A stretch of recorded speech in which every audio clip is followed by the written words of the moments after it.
আমার 999টা ছেলেপুলেরা সব এক লাইনে জড়ো হয়ে যাও। সারা দেখতে দেখতে এত ছেলেপুলের বাবা হয়ে গেলাম। সবাই শোন, তোদের সবাইকে আমি বিমল বেচতে দিয়েছিলাম, কিন্তু তোদের মধ্যে থেকে একজন আমার বিমল বেচা ছেড়ে নিজের বিড়ি বেচছে। ও শালার জন্যই আমাদের বিমলের ব্যবসা ঢগে উঠে গেছে। কোন শালা বিড়ি বেচিস? শালা সেই ছোটবেলা থেকে আমি বিমলের ব্যবসা করছি, এমনকি আমার জন্মই হয়েছিল গুটকা গালে নিয়ে। শালা তোদের জন্মের পর তোদেরকে দুধের জায়গায় গুটকা খাইয়ে বড় করেছি। এত বিড়ির গন্ধ কোথা থেকে আসছে?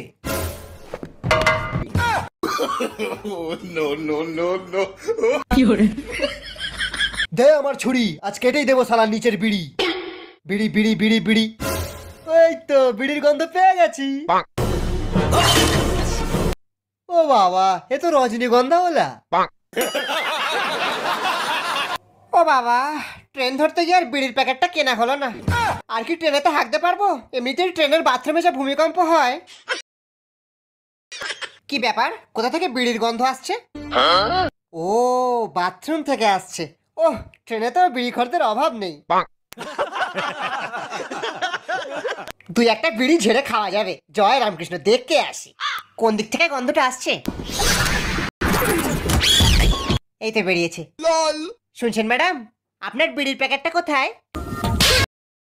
অসভ্য ছোট লোক লজ্জা লাগে না?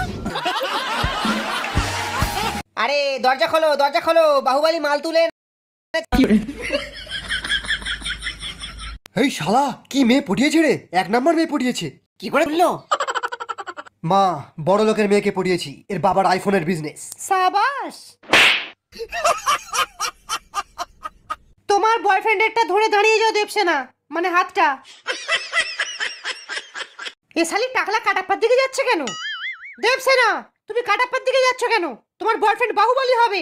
এ কি বলছেন রাজমাতা? আমাকে যে রাত দিন বিমল বিড়ি খাইয়ে নাম্বার দিয়েছে।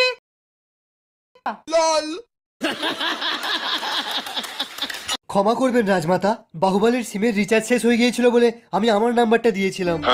আমি শুধু কাটাপ্পাকেই বিয়ে করব, বাহুবলীকে বিয়ে করব না। তাড়াতাড়ি ধর শালিকে। কোথায় ধরবো? দেবসেনার গায়ে যদি কেউ হাত দেয় তাহলে ভেবে নেবে বাহুবলীর পিচিতে হাত দিয়েছো। এতদিন ভাবছি কবে তোমার দেখা পাই, ছিল চান্স